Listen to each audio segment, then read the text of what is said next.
Hi guys, I'm back. This is another review for I'm a Celeb. This is for episode 4, and there's only a few more minutes before episode 5 starts, but I thought I'd review yesterday's episode anyway. So let's get right into it. So obviously we start seeing at the beginning of the episode a rat had come and I think eaten their food or something, which Faraj or Nigel was not very happy with.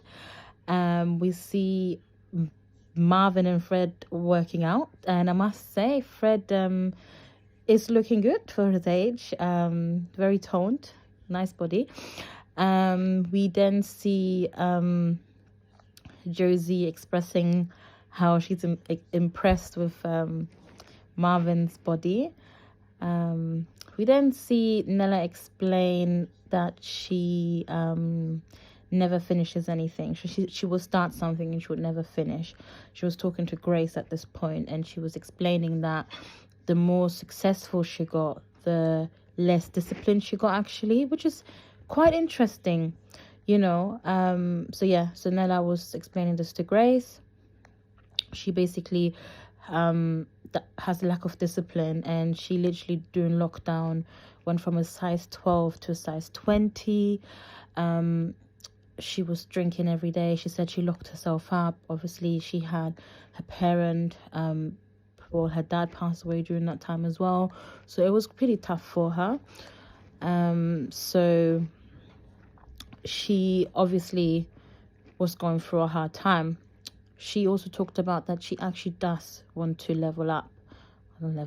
Okay.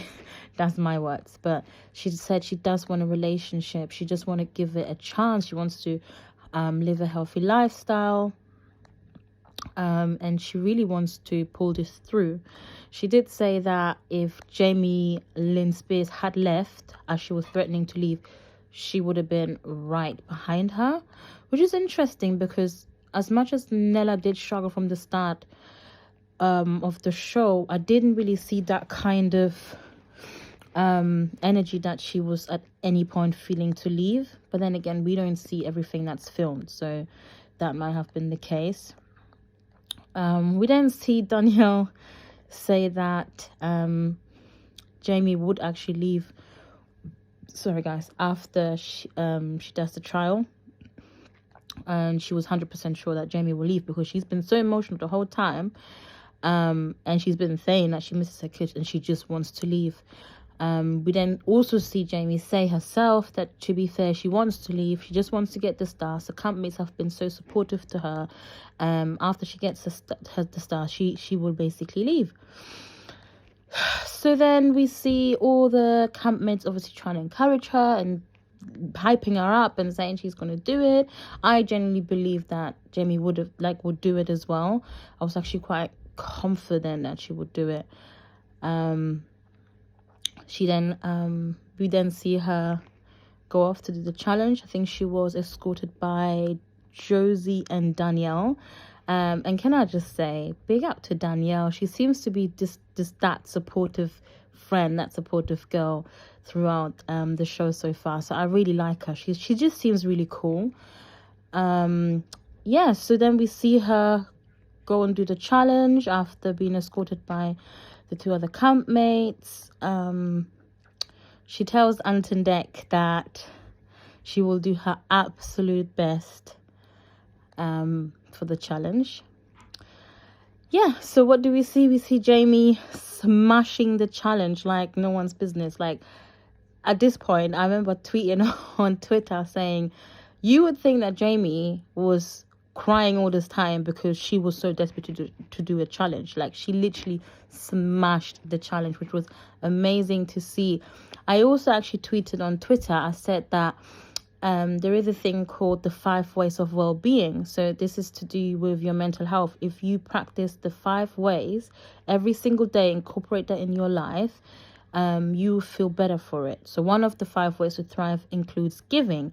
So as we remember, Jamie did mention that she wants to give back to her campmates because they've been so supportive, and she wants to just do something back, for them. So she goes out there, she smashes the challenge, and we see her literally bloom like a beautiful flower, which was so nice to see. And that goes back to the point I was trying to make, that when you actually, no matter how down you feel or bad in terms of low on your mental health, if you push yourself and you just go out there and smash whatever you need to smash anyway, and you go out there and, I don't know, give back, volunteer, do something for someone, you feel so much better for it. But the irony is that when you're feeling low, isn't that during that time, it is hard to get that motivation. So obviously in Jamie's case, she did have that motivation from her campmates, which was absolutely nice to see, of course. So yeah, that was nice. So she gets all the 10 stars. She's so proud. She walks back into camp. She got an amazing reception from everyone. She obviously walks in there pretending initially getting emotional, guys.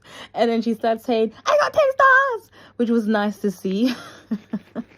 Everyone's obviously really happy.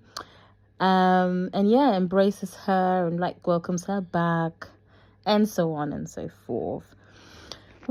Then there was a part where I think Josie was mentioning that Alison Hammond was her favorite this morning host, which I love Alison Hammond as well, so I'm not surprised. She's hilarious, especially when she starts laughing. She's just absolutely lovely. Yeah, so then there was a scene when Nella asked Nigel why black people don't like him. It seems like at this point Nella is just blasting out anything. That conversation was an interesting one. I would say that Nigel obviously said something along the lines, just don't splurt out accusation and X, Y, and Z, and she'd be surprised that actually he is very much liked in South London and all this kind of stuff. And it was just one of those debates, this whole immigration debate and Brexit and all that kind of stuff, and it did get a little bit heated, but they agreed to disagree in the end, and they shook hands and it was all good in the hood, which was interesting, I would say. It was also interesting to see that Nella was actually in a better mood, like in general, just really much happier, dancing and singing. Obviously that Marvin and Fred were doing some sort of sing-song dance, whatever. She was joining in. She was overall in quite a good mood. So then we get to the scene where Jamie's the dinner that she won obviously comes into camp, and there was some sort of blackbirds, like I forgot the name, but it did not look very appetizing. I don't know if I would have eaten that, but yeah, Nigel obviously was very familiar with this kind of food, and he literally gets right stuck into it, and it's pretty much exciting. And then we hear also Josie telling Nella like that this evening that she's got to eat, and Nella was like, yeah, she will eat. It was also interesting to see that all the prepping of the food was done by the men, and the women were just sitting back, princess treatment only, as I think Josie was calling it, which was nice, why not. Jamie invites Nigel to the States. There was a conversation they had, and she was saying something about like her and her husband would, he could come down for what. I didn't really hear that conversation very well, but yeah, you can go and watch it. Nella, to my disappointment, I would say is still seems to be very frosty towards Fred. She obviously was saying, that obviously there's no problem between her and Fred, but he should stay over there and she will stay in her corner, and it's all good, which is sad because I really wanted to see her realize that the way she spoke to him wasn't really right. It would have been nice to see her apologize, but you know what, it's not too late. Sometimes things take time. Again, we don't see everything that happens, so it could be that she may realize it maybe in today's episode, and she may apologize to him, which I really, really hope for her that she will. So yeah, I think overall I just wanted to say again that I think Danielle is just such a delight. Every time she comes on the screen, she just seems so wholesome and lovely and supportive to all her campmates. So yeah, she's definitely one of my favorite campmates so far. So yeah, in the end, the campmates get told that they will all do the trial tomorrow, so that will be interesting. And they'll be split into two groups. So let's see how that goes down. So yep, that is my review, just under 10 minutes. See you again tomorrow. Bye.